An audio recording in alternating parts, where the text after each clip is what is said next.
Baik. Assalamualaikum warahmatullahi wabarakatuh. Perkenalkan nama saya Don Anugrah dengan NIM F551240447. Nah, pada kali ini saya akan menjelaskan tentang profil dan juga motivasi serta tujuan dari track aktor Oil-Rig. Baik.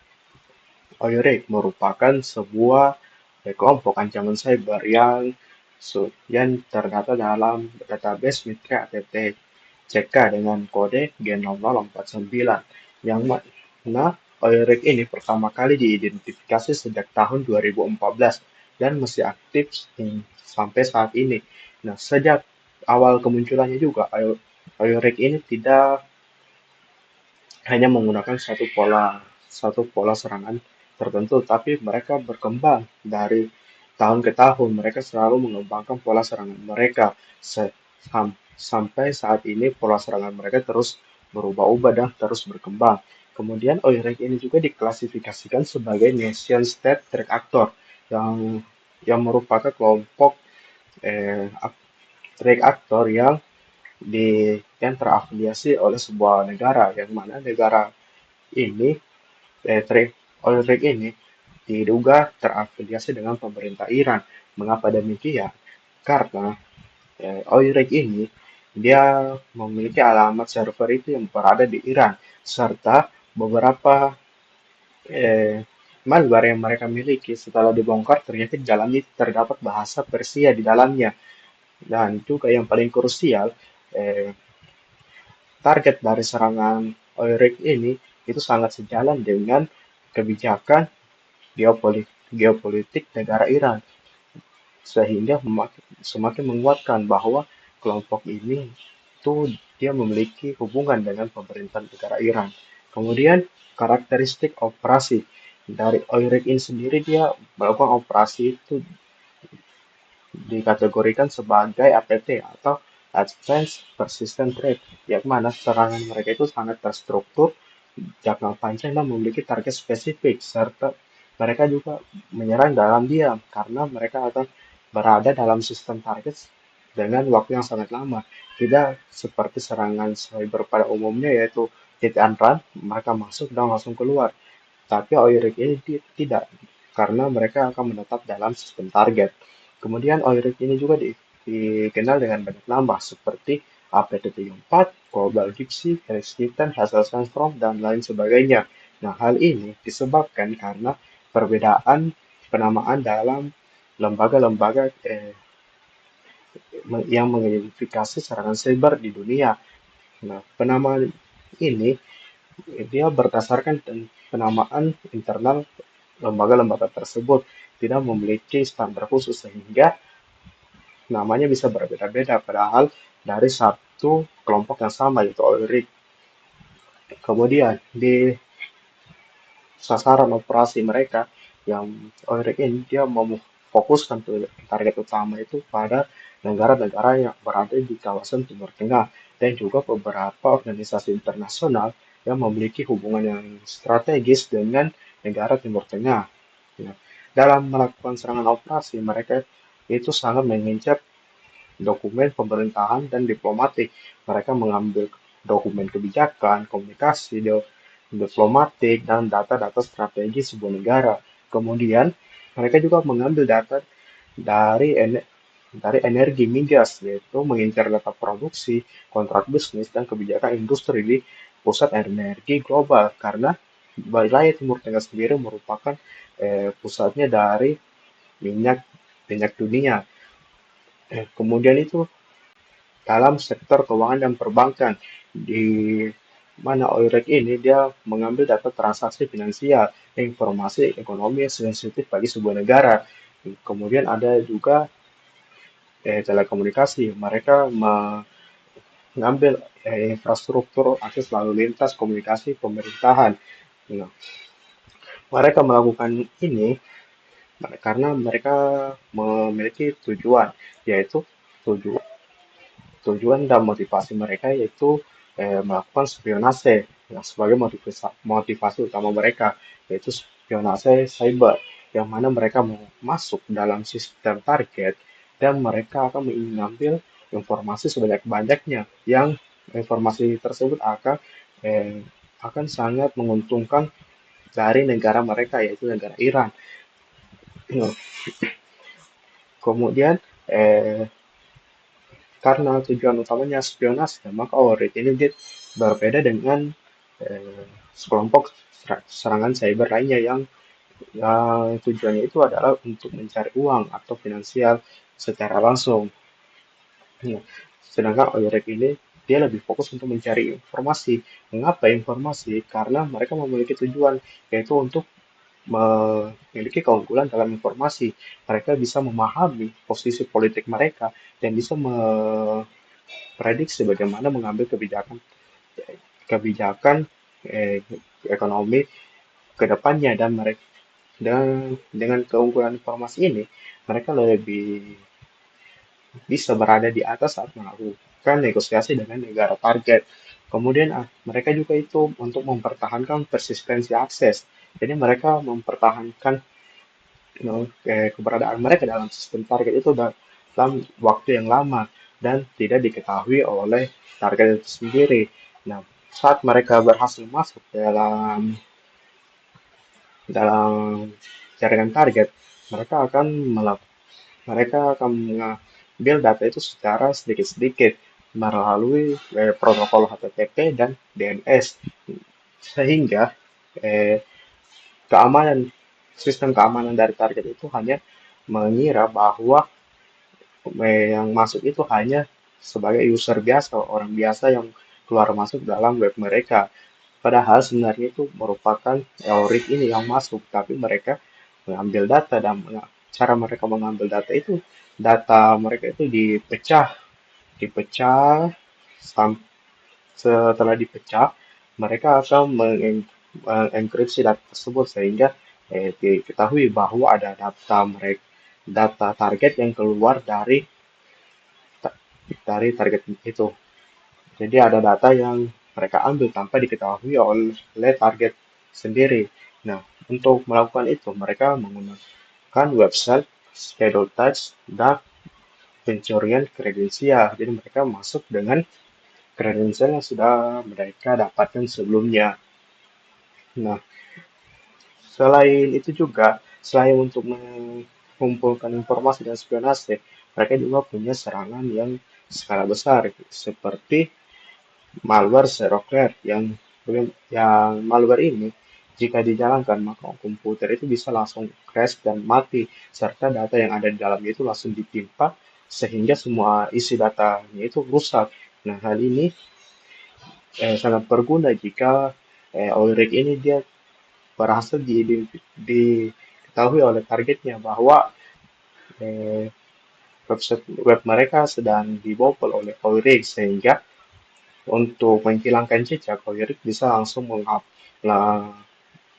melancarkan serangan malware serokler sehingga komputer target itu bisa langsung rusak sehingga tidak meninggalkan log sama sekali. Nah, jadi itulah tadi penjelasan tentang ORIG yang merupakan sebuah kelompok ancaman cyber yang terafiliasi oleh negara, yaitu negara Iran, yang tujuan utamanya tadi untuk mengumpulkan informasi. Nah, selanjutnya itu akan dijelaskan oleh teman saya, yaitu tentang bagaimana cara pola serangan dari ORIG ini sendiri. Sekian dari saya. Wassalamualaikum warahmatullahi wabarakatuh.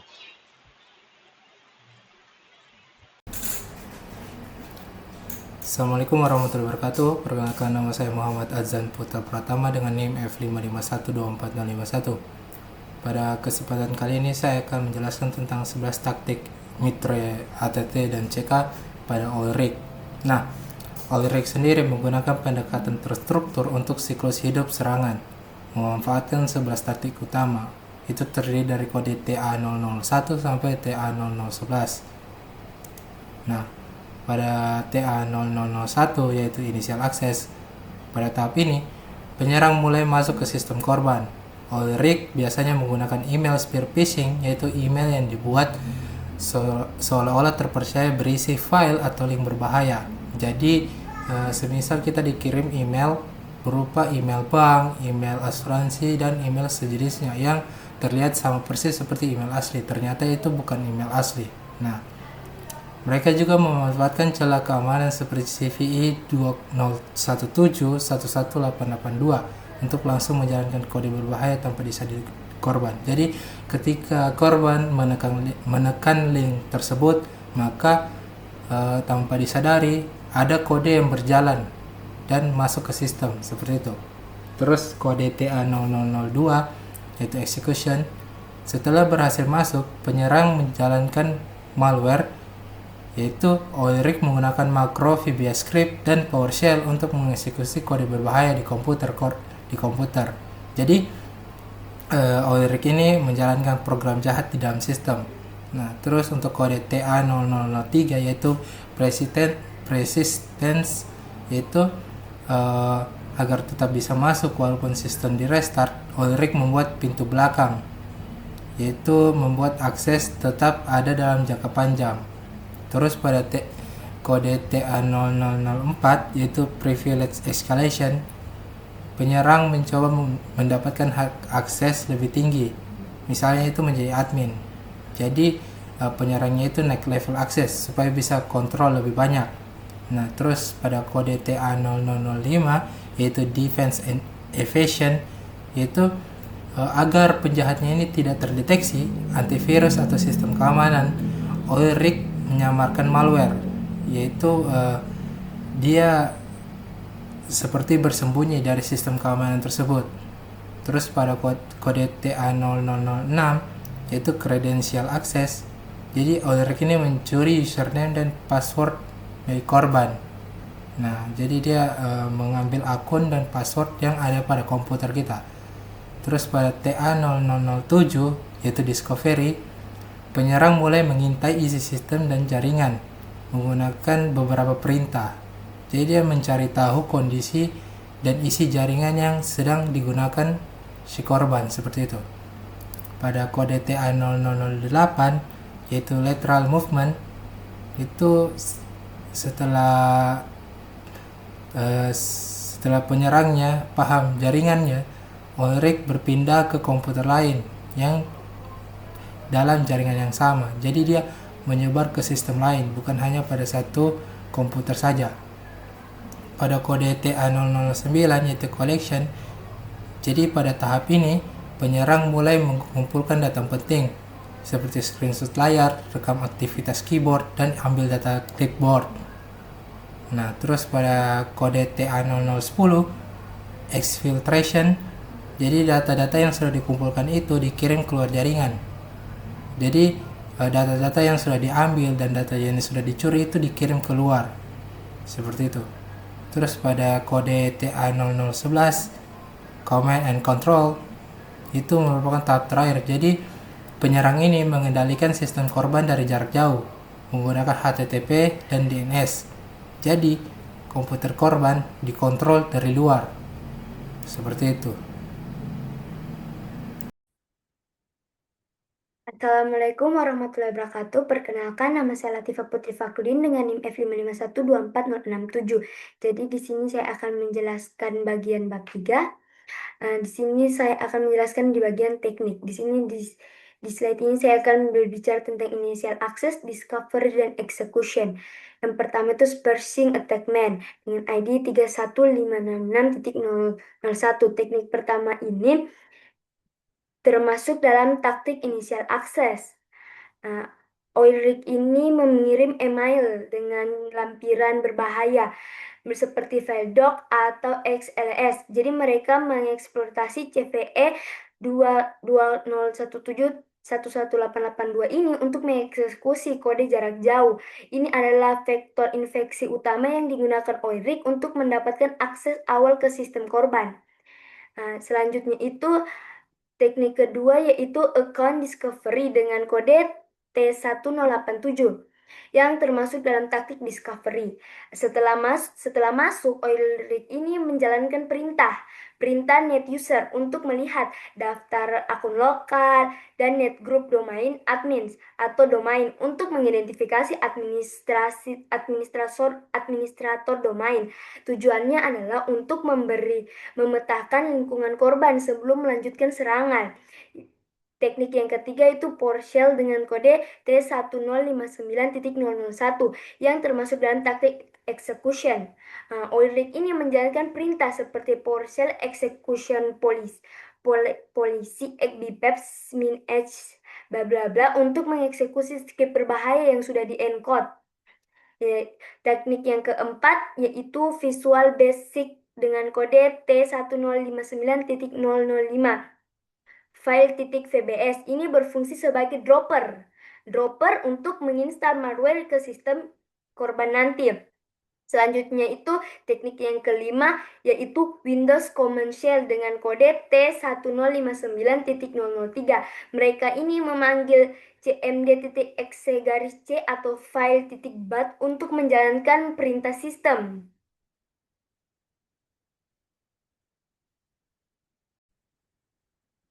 Kita lanjut ke slide selanjutnya yaitu persistence dan defense evasion. Nah, jadi untuk mempertahankan akses, Oilrig ini menggunakan 3 teknik. Yang pertama itu schedule text dengan kode T1053.055 menggunakan sintaks atau CRED agar malware seperti backdoor Mango berjalan otomatis secara berkala. Kedua itu Windows Service dengan kode T1543.033 menggunakan SC_CRED dan SC* untuk menanamkan service persisten. Yang ketiga atau yang terakhir, mereka juga menyalahgunakan fitur Outlook Home Page dan Web Cells.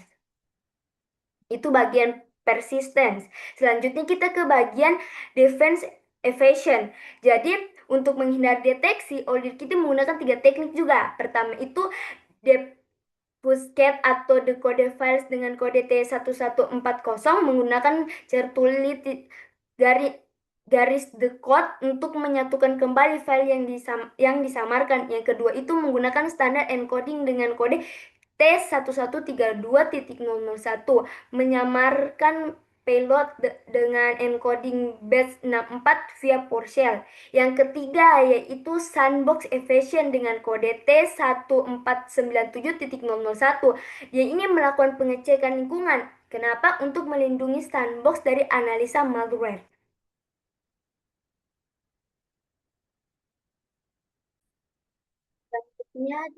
Selanjutnya itu kita membahas tentang credential access C2 exfiltration. Jadi credential access itu untuk mencuri kredensial atau kerahasiaan. Oilrig ini menggunakan teknik T155.003 dan T155.004. Mereka itu mengambil password dari web browser dan Windows Credential Manager menggunakan alat seperti Lasagne dan Mimikatz. Selanjutnya itu collection dan data staging. Jadi data curian yang tadi disimpan sementara di direktori seperti ini atau ini melalui teknik data stage dengan kode T1074.001 sebelum dikirim keluar. Selanjutnya command and control. Jadi untuk komunikasi dengan server penyerang, Oilrig ini menggunakan command and control dengan kode T1071.001 dan T1071.044. Jadi mereka menyembunyikan komunikasi C2 dalam lalu lintas HTTP atau HTTPS normal atau menggunakan teknik DNS tunneling. Selanjutnya itu exfiltration.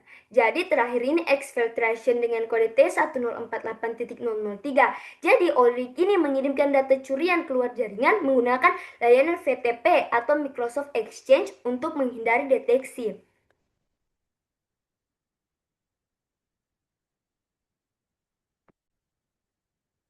Selanjutnya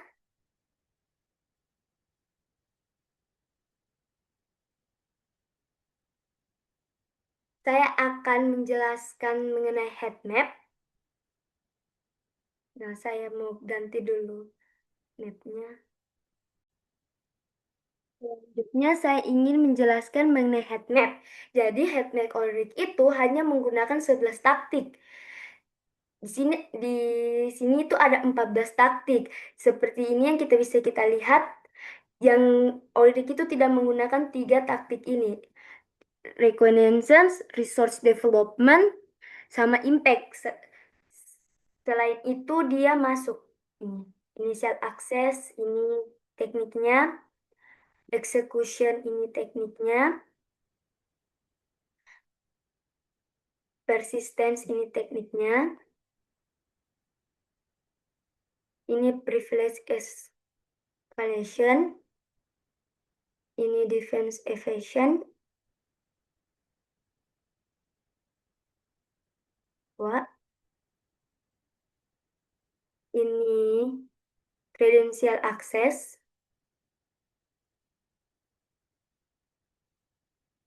ini discovery,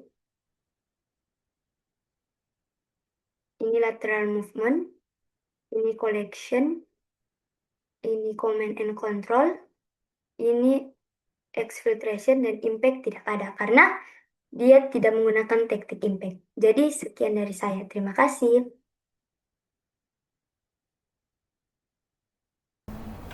Perkenalkan, saya Muhammad Azan Putra Pratama dengan NIM F55124051. Saya akan lanjut tentang wawasan taktis, analisis ATT, dan CK navigator.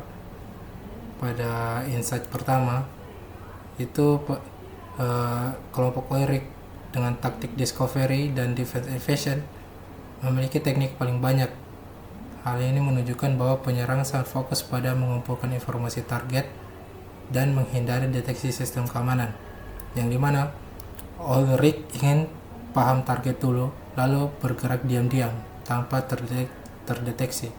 Terus pada insight kedua, taktik initial access TA001 dan credential access TA0006 merupakan tahap paling krusial, di mana initial access menggunakan spear phishing untuk masuk ke sistem, dan credential access mencuri akun dengan tools seperti Mimikatz dan Keylogin. Artinya, tanpa akses awal dan akun, serangan tidak bisa berjalan. Terus, pada kasus ini juga, itu ada beberapa teknik yang paling banyak digunakan, seperti perintah net untuk melihat akun, PowerShell untuk menjalankan perintah, dan obfuscation untuk menyamarkan aktivitas. Yang dimana teknik sederhana ini tapi efektif dan sulit terdeteksi. Terus pada insight ketiga, yaitu update terbaru pada tahun 2024, di mana ada perkembangan pada privilege escalation, khususnya teknik T1068. Oil rig mulai memanfaatkan celah baru seperti CVE 2024-30088 untuk meningkatkan hard access, yang dimana serangan terus berkembang mengikuti celah keamanan terbaru. Itu saja dari saya, lebih dan kurangnya mohon dimaafkan dan terima kasih. Assalamualaikum warahmatullahi wabarakatuh. Perkenalkan, nama saya Muhammad Reza dengan NIM F55124045. Di mana di sini saya akan membahas pada bagian bab 4, yang dimana saya akan mengambil studi kasus yaitu Juicy Mix. Di mana dari campaign Juicy Mix ini sendiri, dia itu merupakan sebuah kampanye spionase yang dilakukan oleh sekelompok Advanced Persistent Threat yaitu oil rig yang berasal dari Iran. Kemudian kelompok ini dia juga terkenal aktif dalam menargetkan negara-negara yang ada di kawasan Timur Tengah, khususnya itu negara Israel, yang dimana mereka menargetkan seperti sektor pemerintahannya dan kesehatan. Kemudian dari operasi Juicy Mix itu sendiri, itu merupakan kelanjutan dari kampanye Outer Space yang pernah dilakukan oleh Oil Rig pada tahun 2021, di mana mereka di sini kembali dengan toolset yang diperbarui dan lebih canggih, yaitu dari yang dulu itu mereka masih menggunakan backdoor solar, sekarang sudah berubah menjadi backdoor yang disebut Mango, di mana sini mereka menggunakan .NET, yang dimana ini merupakan suatu sistem yang bisa ditanamkan lebih mudah pada Windows agar dimana mereka menggunakan .NET ini agar itu dia lebih susah untuk terdeteksi apabila dia sudah tertanam pada sistem. Kemudian di sini kita masuk pada rantai serangan dari campaign Juicy Mix ini sendiri, di mana di sini sudah kita lihat bahwa alurnya itu sudah tersusun rapi, di mana ini dia dimulai pada proses infiltrasi yang dimulai dari teknik spear phishing, di mana korban itu menerima email berbahaya yang sudah diisi oleh file VBS. Kemudian ketika file tersebut dijalankan, maka dia akan mengeksekusi sebuah dropper atau backdoor yang berbasis .NET ini, yang merupakan backdoor yang sudah lebih maju daripada sebelumnya, itu akan ditanam ke dalam sistem yang telah terkirim dan melalui phishing ini sendiri. Kemudian itu dia akan dikonfigurasi agar backdoor Mango itu dia bisa terus berjalan itu meskipun sistem telah di restart, di mana mereka menggunakan sebuah mekanisme persisten yang menggunakan schedule task, di mana ini dia sistemnya itu akan tetap berjalan walaupun dia sudah di restart. Kemudian di sini mereka menggunakan tool seperti CDumper sama eDumper itu untuk mencuri kredensial seperti cookies dan revive browser. Nah, yang pada bagian terakhir itu mereka menggunakan website legal sebagai server situ untuk mencuri data tanpa memicu kecurigaan firewall, di mana di sini mereka menggunakan website legal itu agar lebih tersamarkan perlakuan mereka atau serangan mereka, karena dengan menggunakan website legal itu sehingga saat mereka melakukan suatu tindakan itu akan susah untuk dideteksi karena mereka telah menggunakan sebuah website legal, yang dimana website legal itu sendiri tentu sudah terpercaya bagi beberapa orang, sehingga mereka dapat menurunkan kewaspadaan mereka begitu, karena mereka sudah melihat bahwa sumbernya dari ini merupakan dari website legal. Jadi mereka tidak curiga sehingga menurunkan kewaspadaan yang mengakibatkan serangan yang terjadi kepada mereka. Kemudian di sini kita masuk pada bagian dari evaluasi dampak atau CIA triadnya, di mana seperti yang teman-teman lihat di sini itu dampak yang paling tinggi itu atau yang paling kritis seperti dari grafiknya itu pada bagian confidentiality, di mana ini terjadinya suatu pencurian data besar-besaran yang berisi data sensitif seperti cookies, kredensial, dan history browser dengan menggunakan tool CDumper maupun Windows Credential Manager, di mana ini merupakan hal yang sangat fatal karena dengan mereka memiliki data seperti dari cookies itu mereka bahkan bisa masuk ke sistemnya itu tanpa memerlukan autentikasi yang seharusnya mereka lakukan, karena mereka telah memiliki data-data penting beserta cookies maupun kredensial dari history browser itu sendiri. Kemudian kita masuk pada integrity-nya sendiri, ini termasuk menengah, bahwa sudah terlihat bahwa itu modifikasi data itu secara langsung tidak ada. Namun ini kenapa saya taruh menengah, karena dari attacker itu sendiri, dari oil rig ini mereka itu sudah mempunyai keberadaan backdoor Mango, di mana seperti yang kita tahu bahwa kalau mereka sudah mempunyai keberadaan backdoor Mango itu berarti mereka itu bisa masuk kapan saja ke dalam sistemnya, atau seperti istilahnya mereka itu sudah mempunyai pintu belakang yang tidak diketahui oleh pemilik sistem, sehingga mereka itu bisa masuk kapan saja yang mereka mau untuk mengubah data yang ada di dalamnya.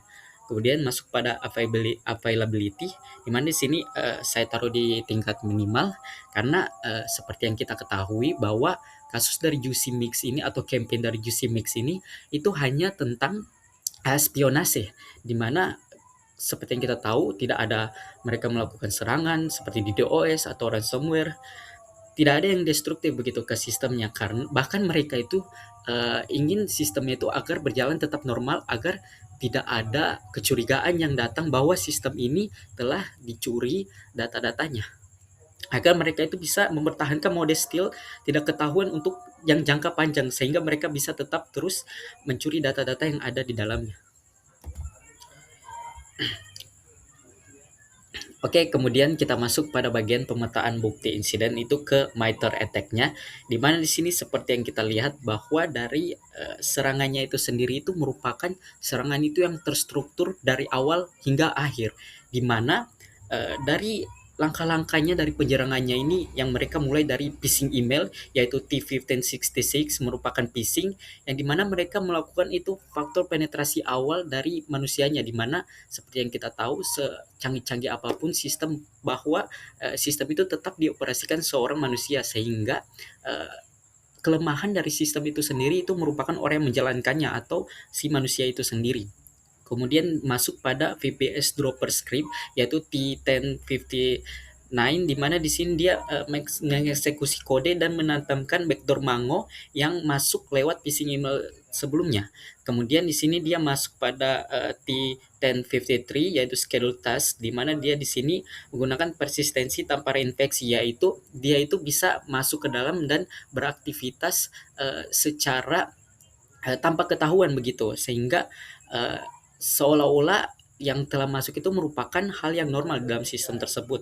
Kemudian dia masuk pada credential from password stores yaitu T1555, di mana mereka sudah mulai melakukan pencurian data atau rahasia lokal yang berada di dalam sistemnya ini, dan masuk pada T1079 yaitu untuk komunikasinya, di mana mereka menggunakan situ terselubung menggunakan TLS sehingga tidak diketahui oleh sistem atau monitoring dalam sistem itu sendiri. Kemudian di sini masuk pada bagian terakhir yaitu data yang telah dikumpulkan, kemudian itu dikumpulkan melalui channel situ.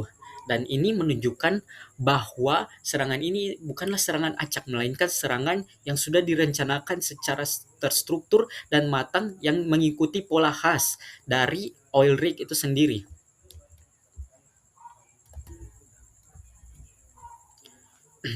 Nah, sebagai kesimpulan dari kasus Juicy Mix ini sendiri, itu membuktikan bahwa serangan modern itu dia tidak hanya bergantung pada malware itu sendiri, tetapi pada strategi seperti stealth, persisten, dan eksploitasi kelemahan manusia itu merupakan sebuah rencana yang harus direncanakan dengan matang. Jadi kita tidak hanya serta-merta bergantung pada serangan atau sistem yang kita buat untuk menyerang, tetapi kita perlu mempertimbangkan berbagai hal, seperti kita harus mencari kelemahannya, di mana pada kasus ini penyerang itu memanfaatkan kelemahan pada manusia melalui phishing itu sendiri. Selain itu, penggunaan teknik yang tersusun ini itu sangat sesuai dengan MITRE ATT&CK yang menunjukkan bahwa tingkat kemampuan attacker yang melakukan serangan ini merupakan kemampuan yang tinggi. Nah, oleh karena itu, menurut saya untuk peningkatan keamanan itu tidak cukup hanya mengandalkan untuk kemampuan seperti deteksi teknis, tetapi juga perlu meningkatkan kemampuan atau awareness pada pengguna dan melakukan monitoring yang lebih detail dan lebih canggih, sehingga bisa meminimalisir kejadian pencurian data seperti pada kasus Juicy Mix ini sendiri. Nah, sebagai penutup pada bab 4 yang saya kerjakan ini, menurut saya ini bab 4 memiliki peran penting sebagai penghubung antara seluruh bagian dalam analisis yang telah kami lakukan ini pada bab-bab sebelumnya maupun bab yang akan dibahas oleh teman saya setelah ini. Di mana ini pada hasil insiden ini telah membuktikan kesesuaian dengan profil threat actor pada bab 1 dan bab 2 yang telah dibahas oleh teman saya, juga pada bab 3 tentang teknik-teknik yang telah dibahas oleh teman saya, di mana teknik-teknik yang dibahas oleh teman saya itu ditemukan pada bab 4 yang juga selaras pada bab yang telah saya bahas, yaitu pemetaan MITRE ATT&CK, sehingga menunjukkan bahwa teori yang digunakan itu benar-benar terjadi dalam kasus nyata ini yang merupakan kasus Juicy Mix oil rig ini, di mana temuan tersebut ini kemudian dapat menjadi dasar dalam penyusunan mitigasi pada bab 5, sehingga dapat membantu pada bab-bab sebelumnya dan pada bab-bab kedepannya, yaitu bab 5. Demikian pada bab 4 ini tentunya tidak berdiri sendiri, tetapi ada bab-bab sebelumnya yang membantu saya untuk mengerjakan bab 4 ini, sehingga bab ini juga ikut menjadi inti dari seluruh bagian analisis, sehingga menjadi satu kesatuan yang utuh pada analisis, sehingga dapat memberikan analisis yang terpercaya dan memuaskan. Sekian dari saya, terima kasih. Oke, Assalamualaikum warahmatullahi wabarakatuh. Perkenalkan, nama saya Deddy Miswar dengan NIM 551246060. Nah, pada slide ini ditampilkan analisis kesenjangan antara teknik serangan dan kontrol mitigasi berdasarkan framework MITRE ATT&CK. Ya, terlihat seperti yang ditampilkan bahwa setiap ancaman memiliki kontrol keamanan yang spesifik. Misalnya pada serangan phishing, yang sebagai akses awal mitigasi yang digunakan adalah pelatihan pengguna atau pembatasan akses konten web untuk mengurangi risiko pengguna untuk tidak ditipu. Kemudian ada credential theft atau pencurian akun, yang dimana ini sering terjadi.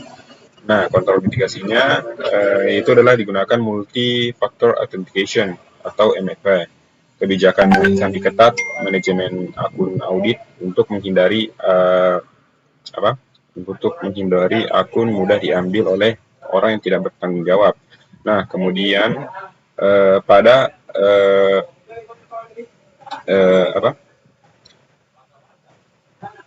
eksekusi malware atau backdoor, diterapkan execution prevention EDR antivirus application control. Nah, ini digunakan untuk agar program berbahaya tidak dapat dijalankan. Selanjutnya pada remote access atau lateral movement, kontrol mitigasinya dilakukan segmentasi jaringan, IPS, IDS, konfigurasi firewall lanjutan. Ini digunakan untuk membatasi pergerakan hacker atau penyerang di dalam jaringan. Nah, yang terakhir ada pada data exfiltration, digunakan enkripsi data, digunakan enkripsi data dan loss prevention untuk melindungi agar data dari pengguna tidak mudah dicuri atau dieksploitasi begitu. Nah, di slide selanjutnya, setelah dilakukan analisis dari yang tadi, disusunlah 6 pilar utama strategis mitigasi untuk menghadapi serangan dari outbreak. Ada 6, yaitu keamanan pengguna, keamanan kredensial, proteksi malware endpoint, pertahanan jaringan, perlindungan akhir data, dan yang terakhir ada manajemen kerentanan. Nah, pertama, keamanan pengguna. Keamanan pengguna itu dilakukan melalui pelatihan pengguna untuk meningkatkan kesadaran pengguna terhadap phishing dan ancaman social engineering. Ya, itu seperti link phishing yang sangat mudah untuk menipu orang untuk membukanya. Nah, yang kedua ada keamanan kredensial, yang mana dengan menerapkan MFA tadi, multi-factor authentication, agar akses lebih aman gitu. Dan yang ketiga ada proteksi malware endpoint, yaitu menggunakan EDR dan pembatasan eksekusi aplikasi untuk mencegah malware-nya berjalan. Nah, keempat ada pertahanan jaringan. Pertahanan jaringan ini dengan segmentasi jaringan serta monitoring lalu lintas untuk mencegah atau untuk mendeteksi aktivitas yang berbahaya atau yang mencurigakan begitu. Jadi kalau misalnya attacker terdeteksi, maka pertahanan jaringan inilah yang bekerja. Nah, yang kelima ada perlindungan aset data, penegakan data loss prevention atau DLP, serta backup data untuk menjaga keamanan dan ketersediaan informasi. Untuk menjaga keaslian informasi, jadi dilakukan perlindungan aset data, dan itu sangat penting. Nah, dan yang terakhir ada manajemen kerentanan, dengan melakukan patching dan pembaruan sistem secara rutin untuk celah keamanan. Nah, ini sangat juga penting karena sangat penting. Nah, mungkin itu saja yang dapat saya sampaikan, dan kurangnya mohon dimaafkan. Assalamualaikum warahmatullahi wabarakatuh.